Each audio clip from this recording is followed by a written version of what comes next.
Shalom. Shalom. Shalom Pak Petra. Shalom Pak. Shalom Pak. Shalom Pak Petra. Supaya saya bisa dengar suaranya nih. Shalom. Udah lama nggak dengar suara ibu-ibu semua nih. Ya, ada 200. Pak Petra. Ada 213 orang yang Shalom mengikuti. Pak Petra. Iya, Bu. Iya. Udah sarapan semua ya? Udah sarapan ya? Sudah. Shalom Pak. Saya mau kirim langsung roti bakar dari sini. Saya bisa. Nama Bapak. Iya, oke. Oke, saya mau ngajak kita berdoa dulu ya. Tuhan, terima kasih. Ya. Di tengah situasi hari ini, Ya. banyak orang selalu bertanya, di manakah Tuhan? Apakah Tuhan sedang menyembunyikan diri terhadap kami? Atau tanganmu tidak kurang panjang untuk menolong kami? Atau telingamu tidak kurang tajam untuk mendengarkan seruan kami? Sehingga pertanyaan itu muncul di tengah-tengah kehidupan anak-anak-Mu Tuhan. Ternyata kami simpulkan, kami yang salah Tuhan. Karena sering sekali kami berpikir tentang Engkau dengan cara berpikir kami. Sehingga kami hari ini mohon ampun di hadapan Tuhan termasuk hamba-Mu. Dan kami semua yang mengikuti Zoom pada hari ini. Karena kami tahu semua kami telah dipersiapkan oleh Tuhan untuk melihat kebesaran Tuhan lewat pujian dan firman Tuhan. Maka pada hari ini kami yakin tidak ada satupun yang tidak diberkati Tuhan. Di dalam nama Tuhan Kristus, kami berdoa dan mengucap syukur. Haleluya. Amin. Sekali lagi shalom. Terima kasih untuk kesempatan ibu-ibu yang selalu setia, yang pastinya sehat-sehat semua ya. Sehat-sehat semua, pasti badan makin padat ya.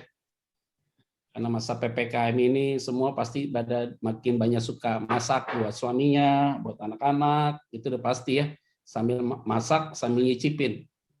Masak kayak 2 kilo, nyicipinnya setengah kilo gitu ya. Jadi makin padat badannya pasti. Atau mungkin udah mulai jaga-jaga, udah makin rajin berjemur, minum vitamin D. Oh, sekarang lagi happening minum vitamin D yang banyak. Ya, vitamin D kebanyakan langsung jadi superwoman semua ntar lama-lama begitu ya. Jadi semua mau minum vitamin D, zinc lah, segala macam lah. Oke, semua good, gak ada masalah sih. Asal ada tahu takaran-takarannya ya tepat. Nah, tema kita pada hari ini adalah Tuhan tidak diam. Maka kalau Tuhan tidak diam, tema itu selalu kita lihat compare-nya. Kalau Tuhan tidak diam, itu berarti kita beranggapan seolah-olah Tuhan diam. Gitu loh. Nah, makanya tadi di doa saya, sering sekali kita merasa Tuhan sepertinya tidak menghiraukan, menyembunyikan wajahnya, tangannya tidak kurang panjang, telinganya tidak kurang tajam untuk mendengarkan doa kami. Akhirnya kita simpulkan bahwa sebenarnya ada cara pandang kita yang salah untuk hal-hal demikian. Saya diberikan waktu berapa menit ya, ini saya ngomongnya saya lupa ya. Ibu Ruth, saya dikasih waktu berapa menit ya Bu? Bentar Pak. 45 Pak. 45 ada Q&A-nya ya Pak. 45 menit. Oke, jadi saya bawa dulu, nanti saya doa tutup, baru nanti setelah itu ada Q&A, begitu ya? Benar Ya, sih? Pak. Apa benar ya? Begitu ya? Betul Pak. Betul ya. Oke, sip. Thank you. Makasih ya konfirmasinya. Jadi begini, ibu-ibu semua yang mengikuti Zoom pada hari ini, saya mau sampaikan bagi kita semua. Di dalam Alkitab itu banyak cerita, apalagi dalam Mazmur, itu selalu mengungkapkan seolah-olah Tuhan itu berdiam diri dan dia tidak bertindak. Sehingga pemazmur katakan, sampai kapan Tuhan kami mau berlama-lama? Kami terlalu sesak hati kami. Musuh kami mentertawakan kami. Orang-orang fasik merasa mereka hidup lebih nyaman dari kami. Begitulah selalu diungkapkan dalam pemazmur. Sehingga Tuhan tolonglah, belas kasihan-Mu turun atas kami. Kami hidup dalam kebenaran-Mu dan segala macam itu ungkapan itu terjadi. Kalau kita meruntut lagi cerita di dalam Alkitab dengan kitab Samuel. Ketika Hana itu berdoa berulang-ulang kali. Berdoa berulang-ulang kali agar dia itu mendapatkan anak. Dia mengeluh karena suaminya, terus kemudian dia seolah-olah tidak diberikan anak. Hana itu datang berdoa, dia menangis. Seolah-olah Tuhan tidak dengar doa dia. Dan akhirnya Imam Eli pada saat itu menganggap bahwa Hana ini seperti orang yang mabuk. Tapi akhirnya Hana bilang ini, tidak Tuanku, aku tidak suka anggur Tuanku. Kenapa Imam Eli seorang imam menganggap orang yang berdoa itu seperti orang minum anggur? Karena pada saat itu kehidupan rohani hancur lebur. Karena tokoh-tokoh rohani tidak jadi berkat. Anak-anaknya tidak jadi berkat. Anak-anaknya tidak jadi teladan. Imam Eli anak-anaknya tidak jadi berkat secara etika dan moral. Sehingga akhirnya sepertinya Tuhan tertidur. Dia tidak berbuat apapun. Sepertinya demikian. Itu yang terjadi. Akhirnya Hana berdoa. Akhirnya ketika Hana berhubungan suami istri atau seks dengan suaminya, kata yang digunakan dalam Alkitab, Tuhan mengingat doa Hana. Maka pada saat itu Hana hamil dan punya anak namanya Samuel. Arti Samuel artinya Tuhan mendengar doa Hana. Itu arti Samuel. Jadi seolah-olah Tuhan itu diam, ternyata Tuhan tidak diam, tapi Tuhan bekerja tepat pada waktunya. Dan begitu juga kasus dengan Ayub, anaknya mati, hartanya habis, semuanya. Seolah-olah Tuhan tidak berpihak kepada dia. Bahkan istrinya bilang, kutukilah Allahmu. Sehingga itu juga menjadi beban hati yang berat bagi Ayub. Tapi Ayub mengeluarkan sebuah pernyataan apa? Engkau hanya mau menerima yang baik dari Tuhan, tapi yang tidak baik kamu tidak mau terima. Sehingga itu memberikan sebuah gambaran bahwa Ayub yakin bahwa Allah tetap hadir di dalam kehidupan dia. Jadi cerita itu juga munculan ketika bangsa Israel ada di padang gurun, seolah-olah Tuhan tidak hadir. Tapi Tuhan membuat banyak mukjizat, air pahit dibuat jadi manis, ada 12 mata air, 70 pohon korma di Elim. Terus kemudian ada tongkat Musa yang membelah laut terberau, ada batu yang dipukul keluar air, ada mana yang diberikan di siang hari. Malam hari Tuhan kasih tiang api, siang hari dikasih tiang awan. Pertolongan Tuhan, pemeliharaan Tuhan, perlindungan Tuhan bagi bangsa Israel begitu mantap sekali. Tuhan tetap hadir, dia tidak diam. Dan kalau hari ini kita melihat konteks hari ini, yaitu dari kitab Habakuk. Habakuk juga merasakan hal yang sama, kepedihan dalam hati dia. Seolah-olah Tuhan tinggalkan dia, seolah-olah Tuhan tidak care dengan pergumulan dia, seolah-olah Tuhan sedang menjauh dari dia. Seorang Nabi Habakuk ini melihat, kenapa orang fasik didengar seolah-olah, kenapa doa saya tidak didengar oleh Tuhan? Itu yang terjadi dalam kitab Habakuk. Maka yang ini yang saya mau merenungkan ajak kita adalah Habakuk pasal yang ketiga, ayat yang ke-17 sampai dengan ayat yang ke-19, Ibu Bapak Saudara sekalian. Tuhan tidak diam. Tadi saya sudah sampaikan beberapa konteks dalam Alkitab. Oke. Tuhan tidak diam. Ini dia. Saya akan bacakan ayat 17, 19, itu ada merah, hijau, biru, di langit yang biru. Balonku ada 5. Merah, kuning, hijau, biru. Gitu ya. Nanti yang ini pernyataannya lain. Ayat 17 firman Tuhan bilang begini, sekalipun pohon ara tidak berbunga, pohon anggur tidak berbuah, hasil pohon zaitun mengecewakan, sekalipun ladang-ladang tidak menghasilkan bahan makanan, kambing domba terhalau dari kurungan, dan tidak ada lembu sapi dalam kandang. Ayat yang ke-18. Namun aku akan bersorak-sorak di dalam Tuhan. Beria-ria di dalam Allah yang menyelamatkan aku. Ayat 19. Allah Tuhanku itu kekuatanku. Ia membuat kakiku seperti kaki rusa. Ia membiarkan aku berjejak di bukit-bukitku untuk pemimpin biduan dengan permainan kecapi. Nah, ibu-ibu semua yang saya kasihi, ini menarik sekali. Ada lagunya kan, sekalipun pohon ara tidak berbunga, pohon anggur tidak berbuah, hasil pohon zaitun mengecewakan, sekalipun ladang-ladang tidak menghasilkan bahan makanan. Kambing domba terhalau dari kurungan, dan tidak ada lembu sapi dalam kandang. Sekalipun, namun kalimatnya, aku akan bersorak-sorak di dalam Tuhan, beria-ria di dalam Allah yang menyelamatkan aku. Hebat. Walaupun doa saya nggak dijawab Tuhan, walaupun sakit saya tidak disembuhkan oleh Tuhan, walaupun usaha saya tidak jalan, walaupun corona ini nggak tahu kapan akan berakhir, situasi tetapi aku tetap bersorak-sorak di dalam Tuhan dan beria-ria di dalam Tuhan. Keren, ini baru namanya. Di ayat 17, seolah-olah Tuhan diam dan seolah-olah keadaan semakin memburuk. Saya sih selalu bilang begini, apa yang terjadi dengan kita corona? Saya punya iman. Saya harus punya iman, perkatakan iman saya. Selesai nih barang. Karena berdasarkan sejarah loh. Tahun 1918 terjadi flu Spanyol di Eropa yang mati 50 juta orang. Tapi tahun 1920, 2 tahun kemudian, virus itu hilang dengan sendirinya. Bukan karena vaksin, bukan karena obat. Tapi hilang akan begitu saja. Dan seluruh peneliti dunia bingung kenapa virus itu bisa hilang tiba-tiba. Maka diciptakanlah vaksin influenza setelah virus itu hilang. Kita beda sekarang. Corona ada, semua rame-rame, saudara. Sinovac, kita orang Kristen Sinovac kita suntik. Mereka saudara kita yang sepupu nggak mau. Kenapa? Ada babinya. Kita sih jangankan suntikan babi, daging aja kita makan kok. Ini kondisinya saat itu. Jadi Sinovac, semua takut ada chip segala macam. Ayo sekarang mana? Ada dibuktikan nggak? Tidak ada. Sekarang rame-rame orang minta disuntik.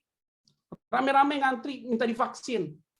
Data AstraZeneca. Oh nggak mau nanti terjadi pengentalan darah. Nggak mau suntik. Ada juga yang suntik. Orang Bali semua suntiknya AstraZeneca. Takut pengentalan darah. Pas dicek, efektivitas AstraZeneca lebih bagus daripada Sinovac. Rame-rame pilih AstraZeneca. Sinovac mau ditinggalkan. Ini manusia. Aneh. Udah kena vaksin, ada yang kena juga Pak, bahkan ada yang meninggal, hilang harapan. Kemarin sudah mulai oke, PPKM diperpanjang, PPKM diperpanjang. Tanggal 2 akan berhenti. Apakah tanggal 2 akan berhenti? Belum tentu juga, bisa diperpanjang lagi. Udah mulai tuh keluar memo-memo yang nggak benar. Kalau diperpanjang lagi itu berarti kita adu penalti dong. Gitu, dipikir main bola. Jadi semua ini, saudara, kita tidak punya ada kepastian. Siapa yang punya kepastian? Tidak ada. Kita punya harapan iya, tapi tidak punya kepastian apa yang terjadi yang akan di depan. Nah ini yang perlu kita pahami. Tapi firman Tuhan Habakuk bilang apa? Sekalipun pohon ara tidak berbunga, pohon anggur tidak berbuah, hasil pohon zaitun mengecewakan. Namun aku bersorak-sorak di dalam Tuhan, beria-ria di dalam Allah. Artinya, kendati apapun yang kita harapkan tidak berbanding lurus dengan apa yang kita alami hari ini, tetap bersorak-sorak dan beria-ria dalam Tuhan. Nah, ada kekuatan kan? Allahku Tuhanku itu kekuatanku. Ia membuat kakiku seperti kaki rusa. Ia membiarkan aku berjejak di bukit-bukitku untuk pemimpin biduan dengan permainan kecapi. Akhirnya saya menemukan masalah. Masalah yang dihadapi oleh Habakuk itu menjadi satu metamorfose bagi kehidupan kita sebagai anak-anak Tuhan. Yang pertama adalah pohon ara tidak berbuah. Ternyata, Ibu Bapak Saudara, di tanah Israel, pohon ara itu selalu ditemui dimanapun. Dan pohon ara itu bagi orang Israel sebagai lambang kehidupan. Jadi ketika pohon ara itu tidak berbuah, maka mereka menganggap bahwa kehidupan mereka dalam keadaan di titik nadir. Jadi Habakuk merasa digambarkan sama dia, kendati pohon ara tidak berbuah, dia menganggap bahwa ketika kehidupan itu ada dalam tingkat krisis yang begitu parah, aku tetap bersorak-sorak. Jadi ini kita tidak tahu, saudara, yang hari ini terjadi. Kita lihat banyak orang yang meninggal dan segala macam, bahkan orang-orang di sekitar kita dan segala macam. Apakah kita bisa mengucap syukur, bersorak-sorak, dan kita tahu bahwa Tuhan tetap ada, Tuhan tidak diam ketika masalah itu terjadi dalam hidup keluarga kita atau masalah hidup kita? Nggak gampang. Mungkin ada yang suaminya di PHK, gajinya dikurangin, bisa 50% dan segala macam. Yang tadinya punya harapan, udah mau bangun usaha, usahanya tidak bisa jalan, ini segala macam dan segala macam. Pertanyaan saya bagi kita semua, bisakah kita bersorak-sorak? Dan bisakah kita yakin bahwa Tuhan itu tetap ada? Nggak gampang. Ngomong gampang, teorinya.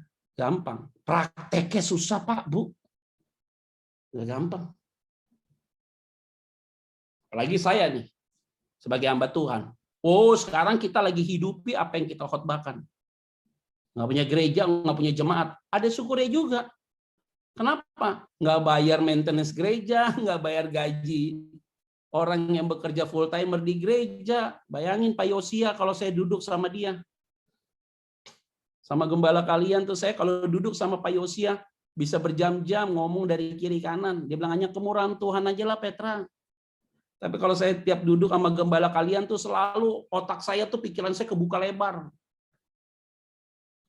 Nggak gampang Pet urus gereja, gaji kita nggak boleh kurangin, nggak bisa kita potong, kita bayar, kita nggak bisa pecat mereka, kita gunakan pakai mereka, kita harus bayar kiri kanan. Apalagi kalian sedang mau punya gereja lagi di PIK 2, udah nggak mungkin saudara. Itu matematika nggak nyambung. Itu ngurusin gereja. Terus apakah Pak Yosia dan keluarga besar nggak ada pergumulan? Ya ada pergumulan juga. Maka saya bersyukur tidak ada gereja. Jadi saya tidak memikirkan jemaat. Yang ada adalah memikirkan bagaimana pelayanan bisa jalan, keluarga bisa oke, dan kalau ada jemaat orang yang DM saya minta konseling, itu yang saya urus. Saya nggak harus pikir bulan depan saya harus bayar karyawan saya berapa, tidak juga. Itu yang terjadi oleh Habakuk. Ketika pohon ara itu tidak berbuah, padahal pohon ara itu selalu ditanam di dataran Israel, tanah Israel. Jadi pohon ara itu sebagai sumber kehidupan, salah satu sumber kehidupan bagi kehidupan mereka secara kebutuhan. Ayo sekarang kita, kalau sumber kehidupan kita yang buat menolong kita dalam kebutuhan kita, sekarang dikas penghasilannya. Cerita beda loh. Setahun sih masih bertahan, tabungan kita masih aman nih. Udah masuk 2 tahun, daging kita di tabungan udah mulai berkurang nih. Bayangin bangsa Israel 40 tahun di padang gurun, mereka teriak kiri kanan ya wajar. Bayangin kalau seandainya pandemi ini 40 tahun, selesai kita semua. Wow, tidak mudah, saudara. Apakah kita masih punya keyakinan bahwa Tuhan ada? Dia harus. Maka nanti saya sampaikan. Yang kedua adalah bagi masalah yang dihadapi oleh Nabi Habakuk, yaitu pohon anggur. Ternyata pohon anggur itu bagi orang Israel, orang Yahudi, lambang sebuah kemakmuran dan hidup penuh dengan damai. Jadi ini adalah kehidupan yang kritis, sumber kehidupan, kebutuhan mereka. Sedangkan pohon anggur kalau tidak berbuah dilambangkan sebagai sebuah kemakmuran, sebagai sebuah kedamaian dalam hati mereka. Direngut dalam kondisi apapun.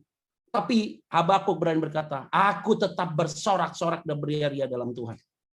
Wah, hebat nih sih. Top ini. Artinya apa? Sekarang ibu-ibu punya tas mahal ya Bu. LV,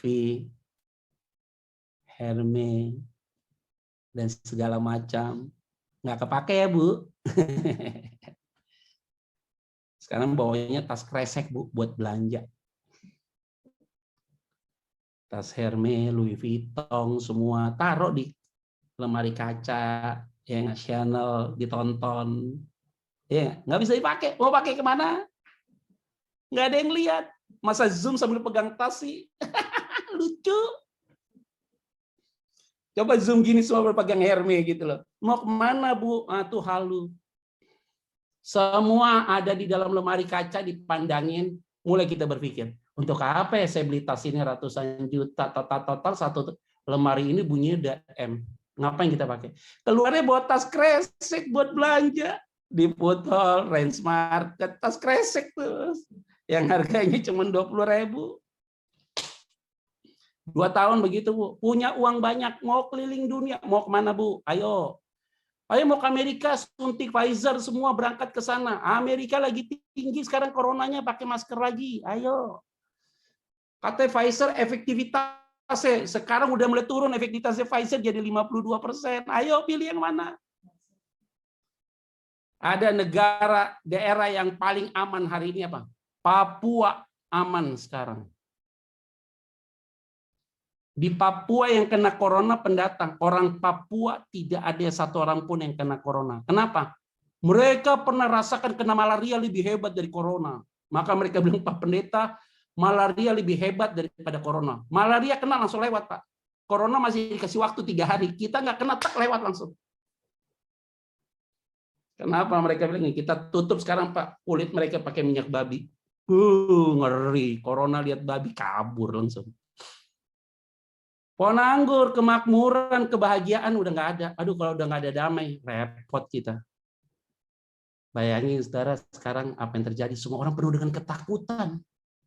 Kecemasan sekarang, hari-hari ini. Takut, cemas, hilang damai. Karena kekhawatiran begitu tinggi, hilang damai. Pohon anggur digambarkan sebagai kedamaian. Sebagai kemakmuran, hilang. Kekayaan yang kita miliki nggak bisa digunakan. Ada uang nggak bisa dibuat apapun. Dan kita mau sembunyi dimanapun punya uang banyak, nggak damai juga. Mau kemana? Kemanapun sekarang nggak bisa kita. Nah, yang paling bahaya adalah ketika kita ada dalam rumah kita, di dalam keluarga kita, ketika kedamaian itu sudah mulai sirna. Karena tidak ada saling kepercayaan lagi. Itu bahaya sekali. Kita udah nggak percaya dengan pasangan hidup kita, nggak percaya dengan anak-anak kita. Bahaya. Kita ada di kondisi kritis yang luar biasa, Ibu Bapak. Makanya ini ada sesuatu yang tidak mudah ya kita pahami. Dan yang ketiga adalah masa yang dihadapi oleh Habakuk, yaitu apa? Pohon zaitun. Apa itu pohon zaitun? Karena pohon zaitun lambang bahwa semua orang suka dengan pohon zaitun. Artinya ketika semua orang sudah mulai jadi tidak suka dengan keadaan kita, dan bahkan kita sudah mulai mencurigai orang-orang di sekitar kita masalah itu. Maka Habakuk berkata, sekalipun pohon ara, pohon anggur, pohon zaitun tidak berbuah dan tidak berbunga, aku tetap bersorak-sorak. Kendati orang tidak suka lagi sama saya tetap bersorak-sorak. Wah, itu nggak mudah ya, saudara.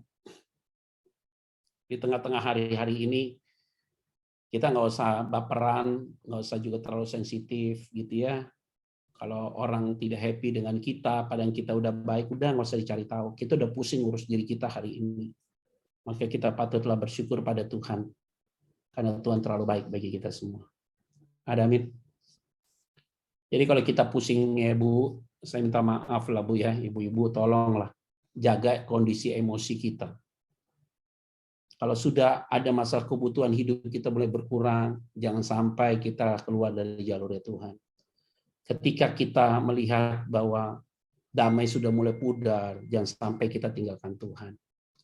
Dan ketika banyak orang yang sudah tidak menyukai, sudah mulai mempertanyakan Tuhan itu di mana, jangan sampai kita tinggalkan Tuhan. Ingat baik-baik. Ingat yang saya mau sampaikan bagi kita.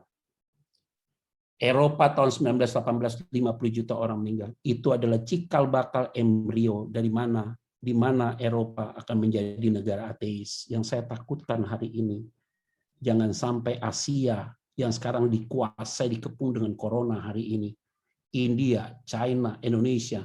Yang jumlah penduduknya paling banyak di Asia adalah Indonesia, Cina, dan India. Kita yang dikepung dengan luar biasa. Hati-hati, jangan sampai kita tinggalkan Tuhan. Tuhan tidak dengar doa saya, Bapak.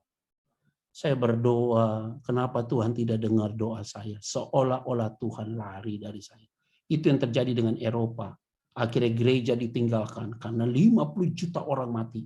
Gereja menjadi kosong. Bahkan sekarang gereja dijadi tempat untuk pabrik bir. Anak-anak muda sudah tidak percaya lagi Tuhan. Dia bilang, untuk apa teriak sama Tuhan? Tuhan tidak dengar. Jangan sampai ini trauma terjadi untuk Asia.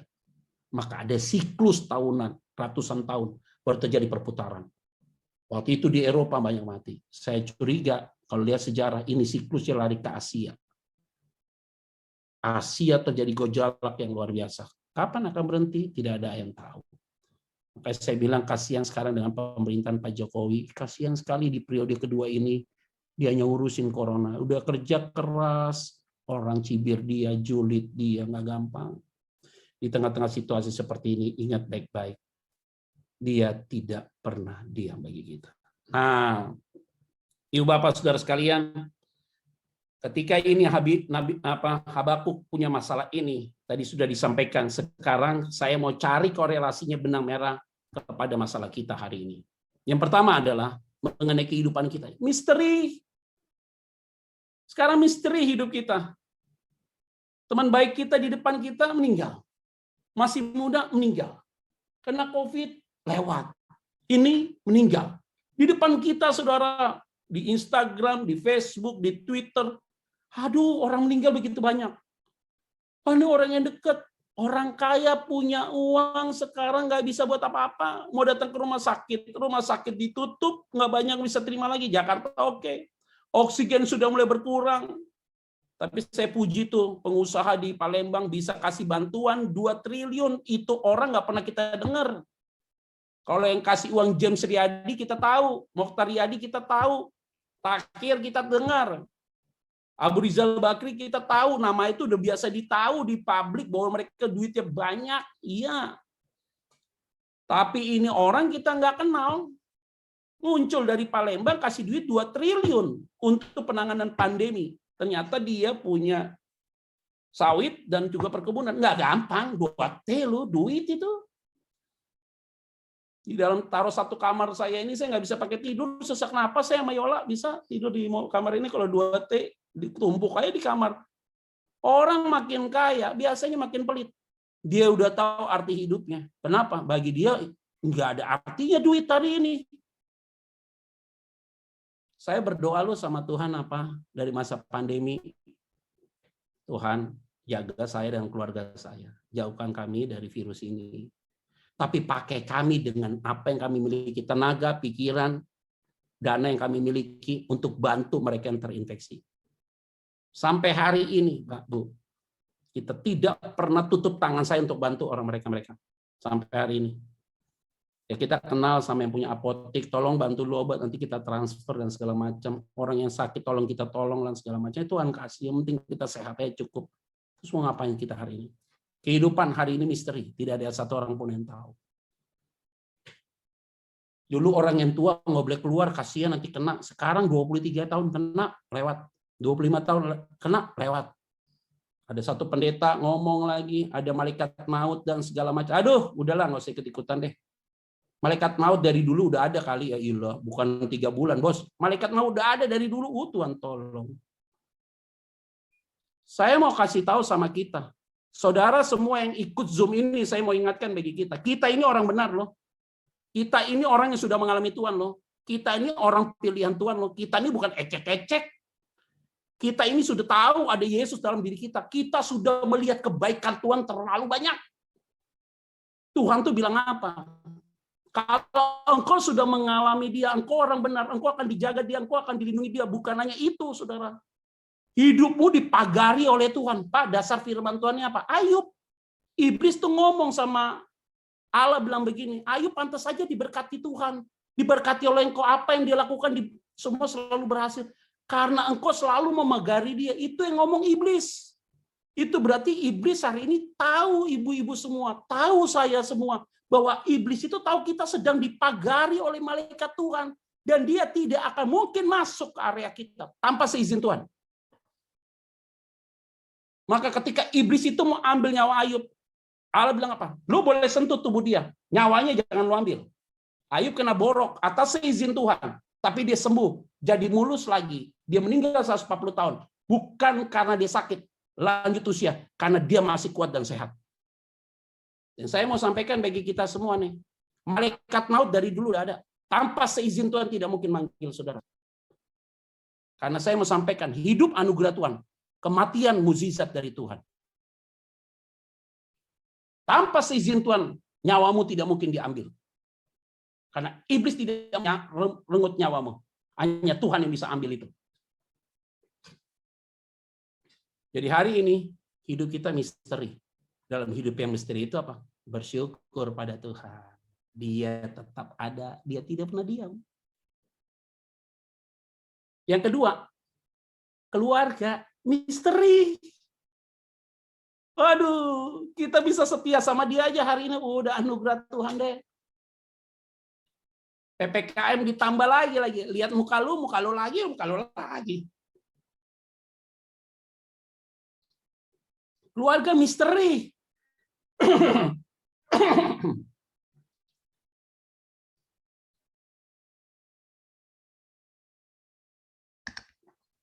Keluarga ini misterinya Tuhan. Kita bisa mencintai pasangan kita, dikasih anak yang baik, pinter, takut Tuhan, dapat orang tua seperti itu kadang-kadang menyesal, membuat kita jadi tidak nyaman hati kita. Misterinya Tuhan itu. Keluarga misterinya Tuhan. Kita bersyukur aja udah. Mau ngapain lagi, Bu? Ekonomi hari ini misteri juga. Kaget-kaget. Di tengah-tengah masa pandemi seperti ini. Tetapkan kita dipelihara oleh Tuhan ya, Bu. Saya yakin kok nggak ada yang kekurangan, nggak ada yang kesusahan. Kelihatan dari badannya nih. Segar-segar semua. Saya yakin pemeliharaan Tuhan ada, makanan, minuman ada. Di tengah masa pandemi tetap ya kita lihat pemeliharaan Tuhan. Saya udah pernah kasih kesaksian sama saudara. Seluruh pelayanan di stop kok. Bukan nggak di stop. Di stop semua seluruh pelayanan. Tapi bukan berarti Tuhan tidak membuka berkat dalam kehidupan saya. Dia tetap buka. Karena ingat baik-baik. Saya hidup bukan karena mimbar. Tapi saya hidup karena saya punya Tuhan yang memanggil saya sebagai pelayan Tuhan. Kalau saya hidup dari mimbar, ketika mimbar tidak ada lagi, maka saya tidak bisa hidup. Tapi saya hidup dari pribadi yang telah memanggil dan memilih saya sebagai pelayan Tuhan. Maka saya yakin kehidupan saya pasti ada dalam pemeliharaan Tuhan. Begitu juga dengan ibu-ibu, bapak, ibu-ibu semua yang hadir di dalam Zoom ini, ingat baik-baik, kita hari ini bisa hidup semua karena kemurahan Tuhan. Tidak ada lagi. Yang keempat adalah apa? Akhir zaman, misteri. Orang bilang, Pak, ini akhir zaman, bunyi gemuruh kemarin di Bandung. Terjadi badai yang luar biasa, banjir di Eropa. Badai yang luar biasa terjadi di Cina dan segala macam. Apakah ini akhir zaman? Itu kata Tuhan apa? This is a beginning. Ini baru permulaan. Belum akhir, tapi ini permulaan. Ini baru dimulai start untuk sebuah permainan yang besar yang Tuhan kerjakan. Hari ini kita terjadi pandemi. Kita nggak tahu tiba-tiba terjadi perang biologi. Rame lagi ini barang. Bukan hanya mulut kita yang akan ditutup oleh masker. Seluruh tubuh kita harus ditutup pakai baju APD. Supaya kita tidak kena radiasi dan akhirnya kita mati. Ini yang terjadi. Makanya saya bilang, waktunya sudah dekat. Ya, sudah dekat. Tapi yang tahu hanya Tuhan. Saya nggak tahu. Yesus saja nggak tahu. Malaikat nggak tahu. Yang tahu hanya Bapa. Itu urusannya Bapak. Akhirnya, Ibu Bapak, Saudara sekalian, saya menemukan ada bukti Tuhan hadir. Dan tidak diam. Ada beberapa hal penting yang saya mau sampaikan. Karena tadi sudah jelas ada masalah yang dihadapi Habakuk, korelasinya yang dialami oleh kita. Akhirnya kita mau sampaikan bukti Tuhan hadir dan tidak diam. Yang pertama, kata Habakuk. Apa kata Habakuk yang pertama? Namun aku akan bersorak-sorak di dalam Tuhan. Beria-ria di dalam Allah yang menyelamatkan aku. Maka yang pertama adalah bersorak-sorak. Artinya bukti Allah tetap hadir hari ini. Dan dia tidak diam dalam hidup kita. Dalam menghadapi pergumulan hari ini, masalah apapun yang terjadi, kita tetap bersorak-sorak. Karena orang yang mampu bersorak-sorak dalam menghadapi beban yang begitu kuat, itu berarti Tuhan hadir dalam hidup dia. Dan Tuhan tidak diam dalam hidup dia. Ada amin? Kenapa orang bisa bersorak-sorak tersenyum? Kenapa? Karena Tuhan hadir dalam hidup dia. Dan Tuhan tidak diam. Maka Ayub, Habakuk katakan, bersorak-soraklah dalam Tuhan. Beria-rialah yang kedua di dalam dia. Karena dia adalah sumber keselamatanku.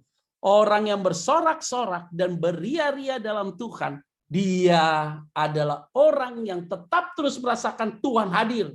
Dan Tuhan tidak diam. Kehilangan keluarga, ekonomi berkurang, Situasi penyakit terjadi, apapun yang sedang engkau gumulkan, tapi tetap bersorak-sorak dan tetap beria-ria, hanya bisa dilakukan bagi mereka yang meyakini bahwa Tuhan ada dalam hidup mereka. Tanpa Tuhan ada dalam hidup dia dan hadir dalam hidup dia tidak bisa bersorak-sorak, dia tidak bisa beria-ria. Mukanya selalu kelihatan bergumul, tidak pernah kelihatan hidupnya bersyukur pada Tuhan.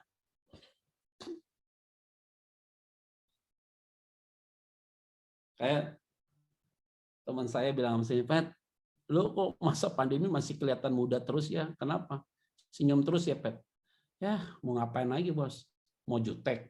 Lu mau jutekin jemaat bilang itu pendeta judes banget sih. Gitu, mau dibilang apa? Senyum aja terus. Lu nggak pernah tahu, bro. Saya bilang sama teman saya, kamu tuh nggak pernah tahu kalau gue tuh susah, nggak pernah tahu. Taunya gue happy terus kan? Iya.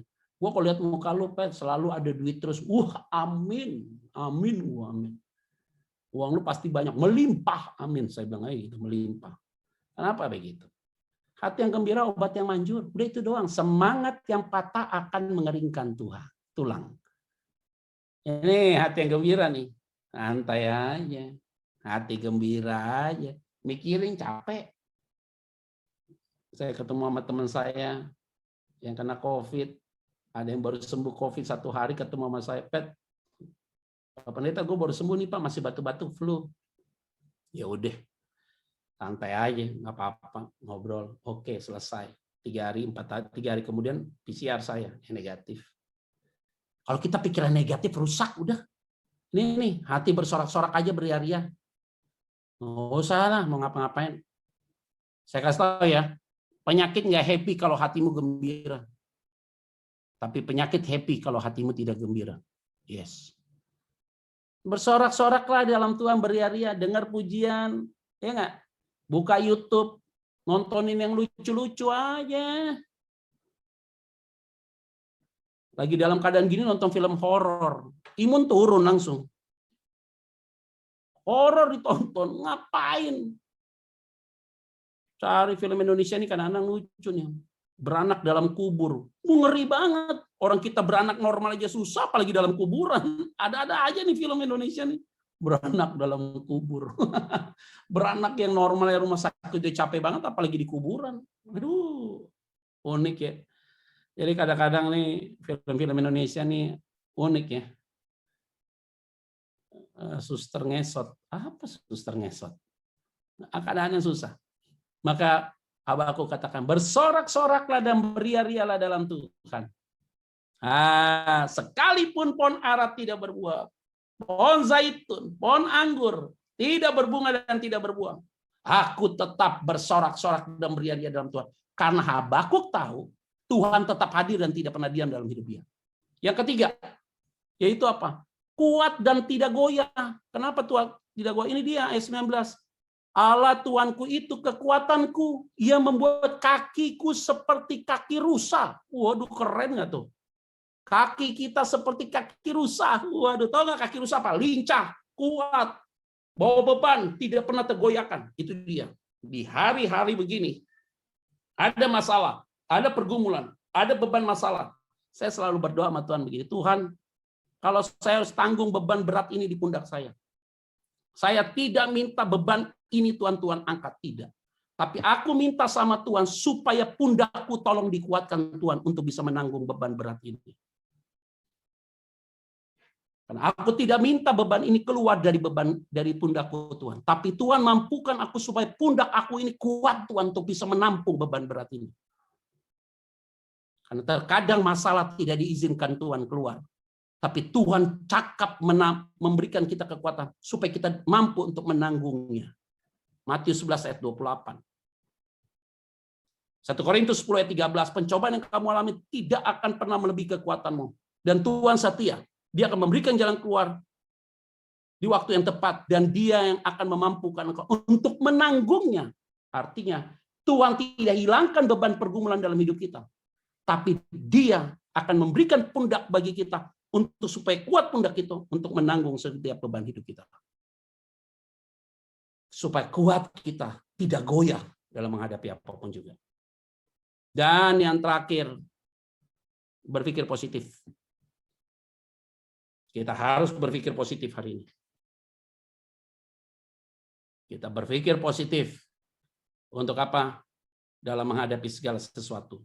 Karena orang yang kuat dan berpikir positif, dia tetap yakin Tuhan tidak diam dan Tuhan selalu hadir.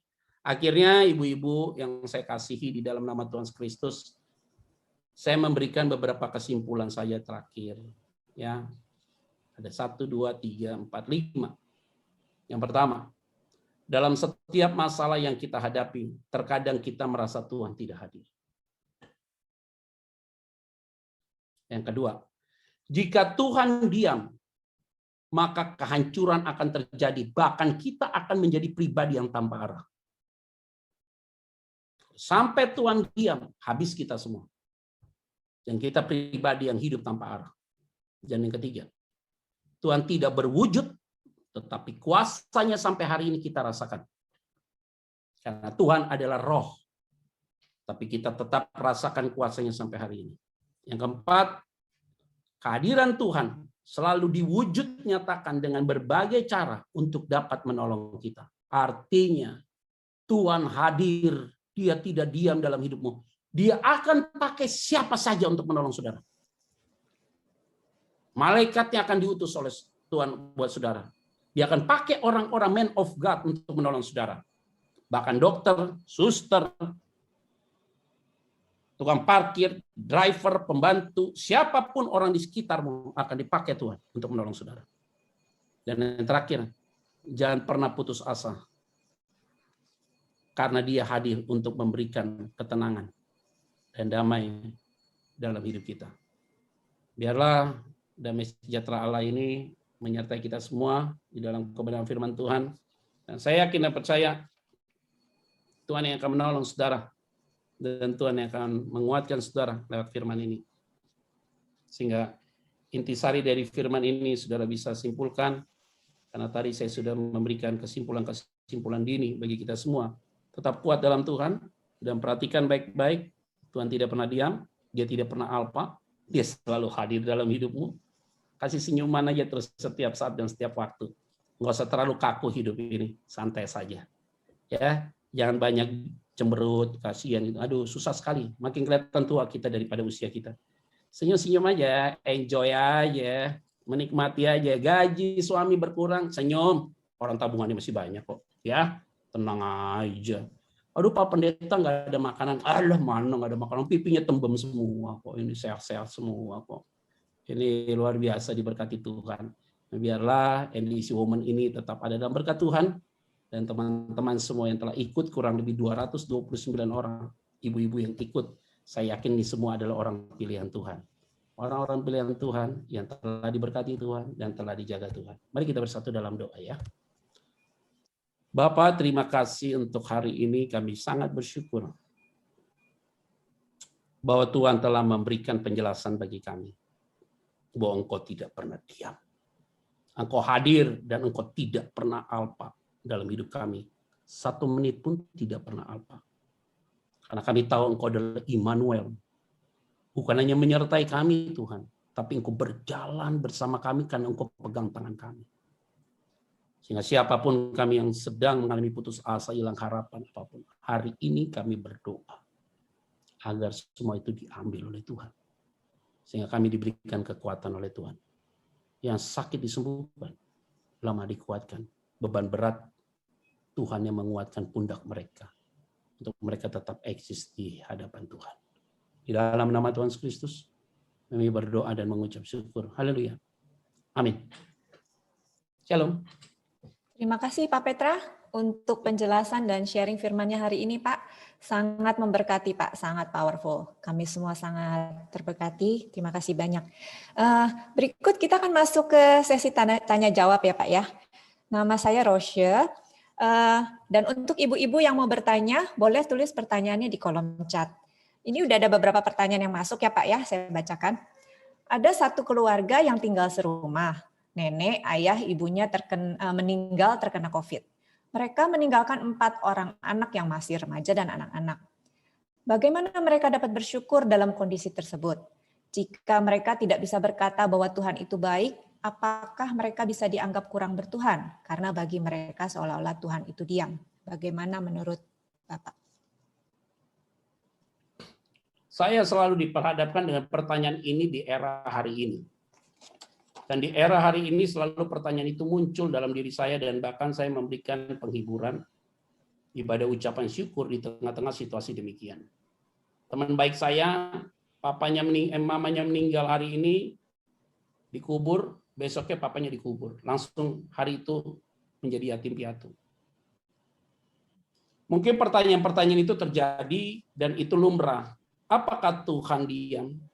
Akhirnya saya menyimpulkan ada beberapa hal penting yang perlu saya sampaikan dalam sebuah pertanyaan ini. Yang pertama adalah begini. Ada konsep yang keliru dengan pemikiran kita selama ini. Yang sering sekali kita lupa dan sering sekali kita tidak memperhatikan di mimbar gereja kita selama ini. Karena selama ini jujur yuk, sebelum masa pandemi kita terlalu dinabobokan lewat mimbar dengan berita-berita yang selalu bicara tentang aspek emosi tanpa menyentuh kepada aspek fundamental rohani. Jemaat tidak dididik untuk memiliki fundamental rohani yang kuat. Dan akhirnya dalam kondisi hari ini mereka sedang bertanya sama Tuhan, di manakah Tuhan ada atau tidak? Kenapa demikian? Contoh yang pertama. Kalau kita bilang hidup ini anugerah Tuhan, kematian adalah mukjizat daripada Tuhan. Karena tidak ada kematian tanpa seizin Tuhan. Dan Alkitab berkata, hidup adalah Kristus, mati adalah keuntungan. Itu berarti orang yang dipanggil Tuhan dengan cara apapun termasuk corona, dia adalah orang yang beruntung. Karena Paulus berkata, berbahagialah mereka yang sudah meninggal dan berbahagia lagi mereka yang belum diciptakan. Saudara dan saya, kita masih diberikan kehidupan. Kita adalah orang-orang yang tidak beruntung. Karena tiap hari kata Paulus, kita akan tinggal di tenda bukan di rumah Bapa yang kekal. Paulus berkata, engkau akan hidup dalam kekhawatiran dan ketakutan, kecemasan. Karena kita tidak beruntung hari ini. Dan kenapa mereka yang dipanggil Tuhan beruntung? Karena mereka tidak lagi khawatir, tidak lagi takut. Mereka lagi tidak lagi sakit, walaupun mereka meninggal karena kanker, mereka meninggal karena jantung, mereka meninggal karena corona. Karena di rumah Bapa yang kekal tidak ada penyakit. Karena mereka akan diubah dalam tubuh kerohanian. Maka mereka adalah orang-orang yang beruntung. Karena mereka sedang memuji Tuhan bersama dengan malaikat surgawi. Dan kita yang hari ini masih hidup adalah orang-orang yang tidak beruntung. Karena kenapa? Kita masih memikirkan makan besok bagaimana, keluar pakai masker, hand sanitizer ada di mana-mana, semprot kiri, semprot kanan, tangan sampai kering. Kita pikir kita masalah sakit kulit, karena alkohol selalu disuntik dan segala macam. Kita berlomba-lomba untuk suntik vitamin, booster, segala macam, vaksin kiri, vaksin kanan, semua untuk mempertahankan hidup. Dan itu yang hari ini kita rasa takut. Barang datang dari Gojek, kita semprot, bukan hanya makanan disemprot, tukang Gojeknya juga disemprot. Maka hari ini saya mau ingatkan, Tuhan tidak salah. Yang ditinggal oleh keluarganya, saya kasih tahu. Saudara tidak beruntung. Mereka yang sudah meninggal beruntung banget. Mereka tidak memikirkan pakai masker lagi hari ini. Mereka ketemu dengan seluruh keluarga di sana, mereka memuji Tuhan dengan luar biasa. That's point. Ini adalah orang dalam Tuhan. Maka Paulus katakan apa? Ketika dia bisa lihat surga, Paulus bilang begini, aku mau berangkat ke sana. Betapa indahnya surga itu, tapi aku tidak diberikan izin ke sana. Tapi selagi aku masih hidup dalam dunia ini, aku harus jadi berkat. Maka hari ini, kita tidak boleh komplain. Tuhan tidak pernah diam. Tuhan ada, biarkan Tuhan ada sedang mengerjakan itu. Hari ini jangan sampai kecewa. Benar kata Ayub 42 ayat 2. Aku tahu sekarang bahwa Tuhan tidak pernah gagal. Tidak ada satu rencana Tuhan yang gagal. Kendati anaknya 10 mati, kendati hartanya habis. Dia bilang apa?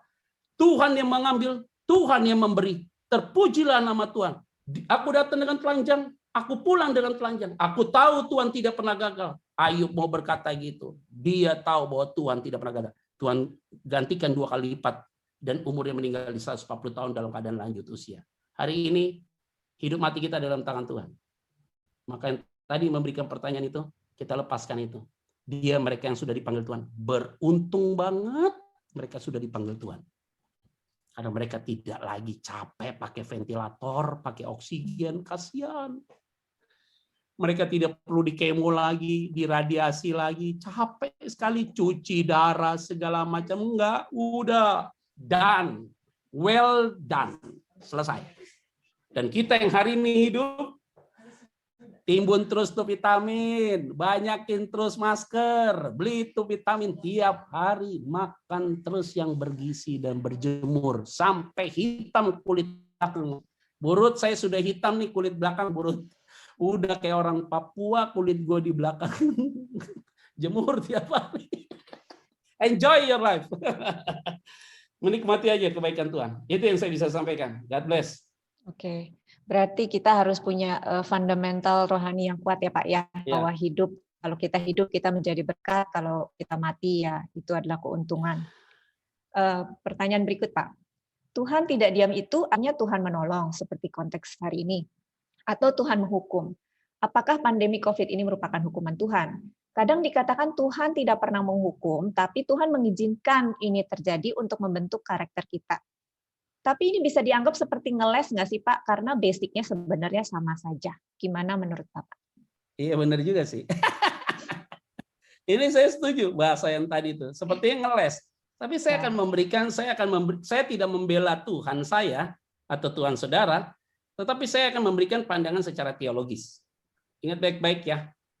Kalau corona ini karena setan, maka kita berdoa corona ini pasti hilang. Karena doa orang benar apabila dengan yakin didoakan sungguh besar kuasanya dalam Yakobus. Kalau ini karena setan, apa yang kita perkatakan terhadap corona ini pasti hilang. Karena 1 Yohanes 4 ayat 4, roh yang ada dalam dirimu lebih besar daripada roh dalam dunia ini. Sehingga iblis tidak berkuasa. Makanya kalau ini karena setan, kita coret cross. Yang kedua, kalau ini karena hukuman daripada Tuhan, maka saya mau yakinkan bagi kita semua. Alkitab berkata ketika Tuhan ingin menghukum Niniwe, tapi ketika Niniwe berbalik kepada Tuhan, memohon ampun pada Tuhan, mereka berpuasa. Tuhan bilang apa? I am disappointed. Aku kecewa karena aku telah merencanakan sebuah hukuman kepada mereka. Jadi Tuhan menarik hukuman itu. Artinya apa? Saya punya keyakinan bahwa corona ini adalah bagian dari hukuman Tuhan. Saya tidak mau pakai bahasa mengelak. Karena bagi saya ini adalah bagian dari hukuman Tuhan. Bagi siapa? Bagi mereka yang hidup dalam berhala. Tidak boleh mereka yang hidup dalam berhala. Maka saya bilang nih, negara-negara yang hidup dalam berhala akan dikerjai oleh Tuhan. Karena Tuhan adalah Allah yang cemburu. Bagi saya, ini adalah, this is a beginning untuk menyambut the end of the world. Ini adalah salah satu tanda akhir zaman, iya. Maka Tuhan lagi mencuci gudangnya untuk negara-negara bangsa-bangsa yang menyembah berhala. Makanya saya bilang bagi kita semua, saya mau supaya Indonesia masih ada dealing yang kuat dengan Tuhan. Masih ada orang benar untuk berdoa untuk bangsa ini. Saya tidak mau terjadi dengan Sodom dan Gomora. Kita berdoa kalau ini hukuman daripada Tuhan, kita minta ampun sama Tuhan. Supaya Tuhan menarik virus ini. Tuhan mampu untuk menarik virus ini. Ingat kasus Spanyol, Eropa, Tuhan tarik virus itu. Tanpa ada vaksin, tanpa ada obat. Dan saya punya keyakinan, kalau meruntut kepada sebuah sejarah, 2 tahun peristiwa itu terjadi. Maka 2020-2022 harus saya clear. Saya punya keyakinan itu. Iman saya secara subjektif, bukan doktrin. Tapi secara subjektif, saya sebagai hamba Tuhan, berani mendeklar buat diri saya, bahwa saya punya keyakinan, ini barang harus selesai tahun 2022. Iman saya begitu. Caranya apa? Seluruhnya kita berbalik sama Tuhan. Jangan menduakan Tuhan. Tuhan sebagai center dari hidup kita. That's the point. Jadi tidak perlu ada bahasa ngeles untuk kali itu. Thank you. Oke, menarik banget ya Pak ya. Jadi ini bukannya Tuhan mengizinkan, tapi memang corona ini merupakan bagian dari hukuman Tuhan supaya kita kembali ke jalan yang benar ya Pak ya. Ya, saya setuju. Oke, waktunya sudah habis nih Pak. Terima kasih banyak Pak Petra untuk pelayanannya, untuk jawaban-jawabannya sangat powerful dan sangat memberkati kita semua. Dan kami berharap Tuhan Bapak terus maju dalam pelayanan dan sehat-sehat terus untuk Bapak dan sekeluarga. Makasih banyak Pak. Foto-fotonya bagus-bagus ya. Keren-keren Pak. Keren-keren banget. Thank you so much. Thank you so much untuk Women NDC. Oh, tuh foto-foto dari muda sampai tua ada di situ. Tuhan berkati ya semuanya. God Terima kasih, bless. Pak. Tuhan berkati.